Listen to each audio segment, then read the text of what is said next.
satu BPJS Kesehatan, satu BPJS Ketenagakerjaan. Dua-duanya ini sama-sama penting, tapi yang paling banyak diikuti orang adalah BPJS Kesehatan. Karena BPJS Kesehatan itu dia didorong untuk bisa diikuti oleh seluruh warga masyarakat kita tanpa kecuali.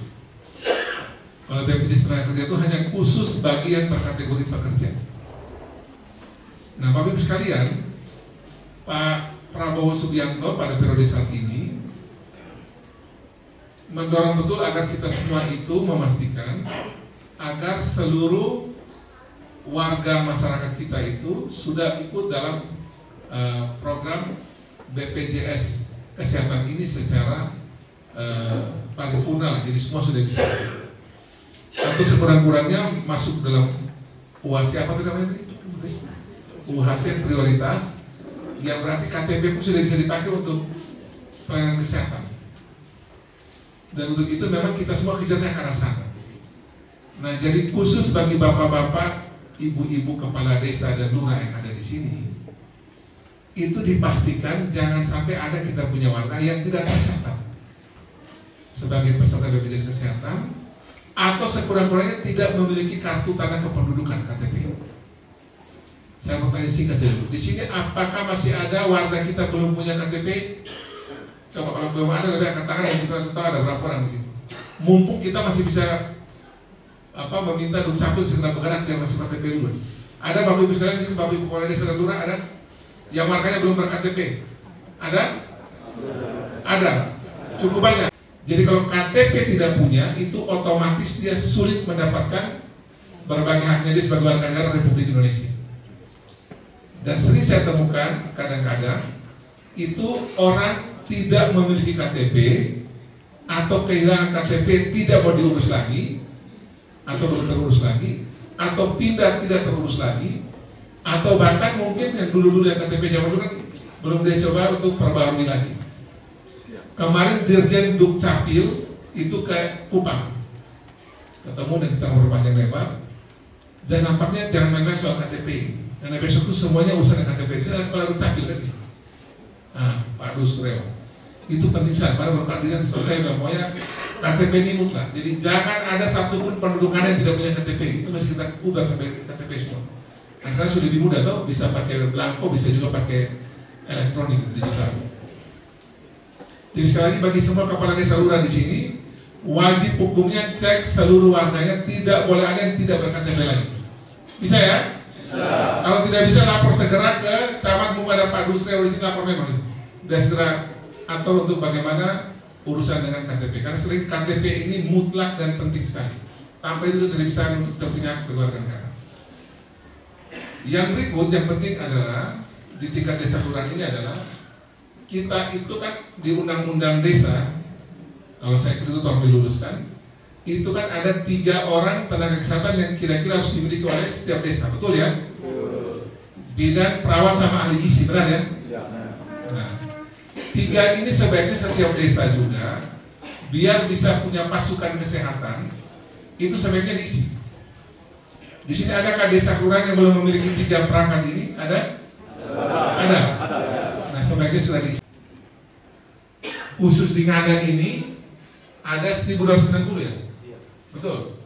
Nah, itu yang kami bantu untuk di luar yang Pemda Ngada punya uang, pemerintah pusat punya uang, itu provinsi bantu dari 63.469 itu kami bantu 1.290. Dan itu biasanya akan nanti melalui Pemda Ngada dan juga biasanya dari provinsi setempat. Misalnya Pak Kristo juga nanti bersama dengan Pemda Ngada mungkin akan melihat mana yang akan jadi atensi. Intinya kami coba bantu semampu kami yang bisa kami dorong. Sebenarnya juga di luar BPJS Kesehatan, kami nanti besok juga itu akhir atau minggu depan saya pikir itu akan memberikan bantuan untuk 100.000 pekerja rentan se-NTT. Itu Pemda provinsi yang bayar 100.000 orang.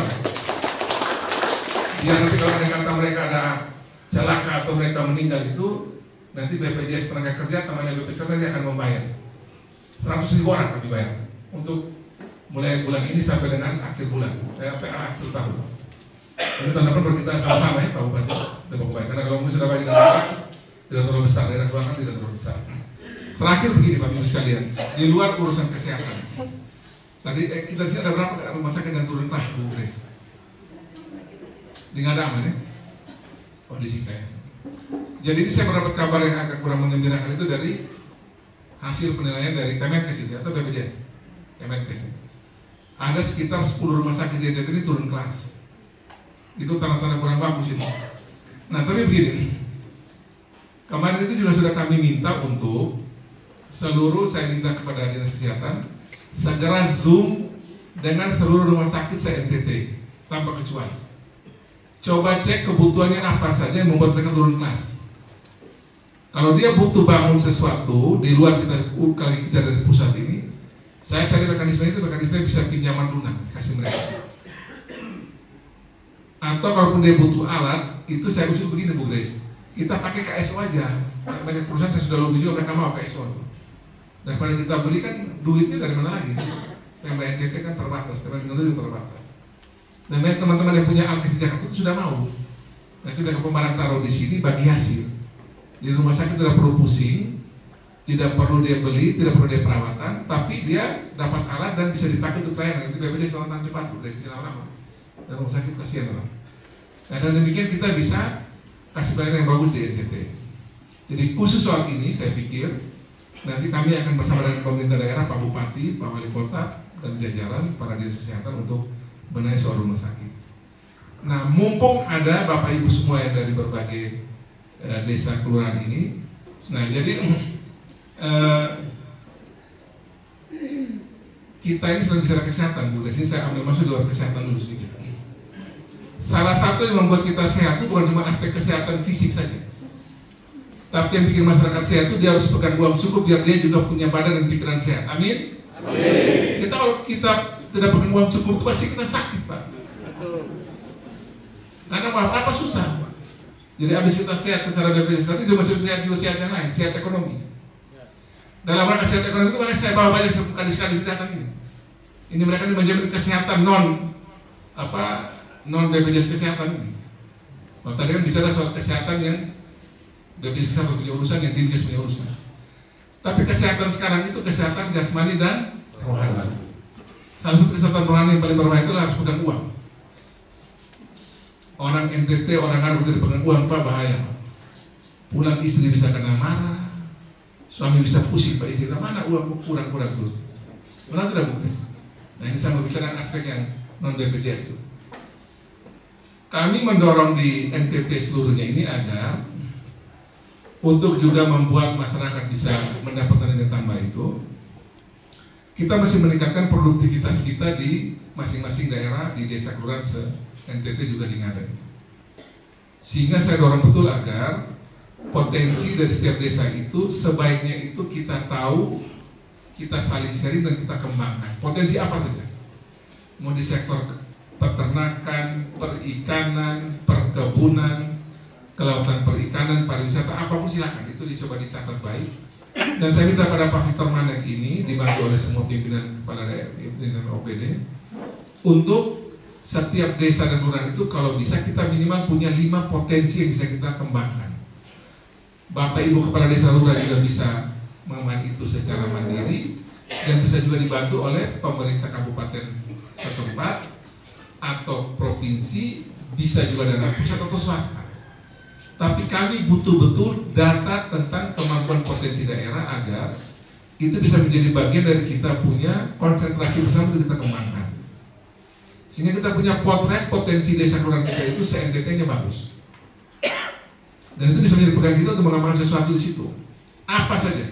Yang penting mesti lebih spesifik, konkret, dan itu bisa terdapat dengan detail. Kami sudah mendorong namanya gerakan beli NTT, berarti itu gerakan beli Ngada. NTT ada Ngada di situ ya. Di dalam gerakan beli NTT itu ada pasti gerakan beli Ngada. Nanti provinsi NTT akan membangun NTT Mart di seluruh NTT juga di Ngada. Setuju Bapak Ibu sekalian? Nah, maksud itu bukan. Saya dapat laporan dari Pak Alex Lumba tadi, karena kita membangun kantor baru di sini untuk pendapatan. kantor lama itu akan menjadi NTT Mart. Itu kayak kalau kita Alfamart, Indomart, nah itu NTT Mart model itu. Tapi nanti isi di situ isi barang-barang yang dimiliki oleh dan diproduksi oleh masyarakat NTT, khususnya orang adat. Taruh di situ. Jadi di situ nanti yang namanya bentuk fisiknya juga di situ, tapi itu yang nanti bentuk digital, dan nanti digitalnya dari NTT Mart kita bikin juga. Fisiknya nanti ada di NTT Mart, yang kita lihat kayak Alfamart, itu nanti ada juga bentuk yang virtual, orang bisa pesan melalui digital. Dengan model begini, semua produksi itu pasti punya pasar. Ini boleh saya lagi mutar kemana-mana. Kemarin saya ke Bali, saya ke mana? Ke Mataram, besok di Jakarta, minggu ini. Kemudian rencana mau pergi ke Batam. Pokoknya kantor orang NTT besar mana saya pasti pergi di situ. Untuk konsolidasikan mereka, untuk juga bantu kita dari sisi pemasaran di daerah tersebut. Ayo bangun NTT.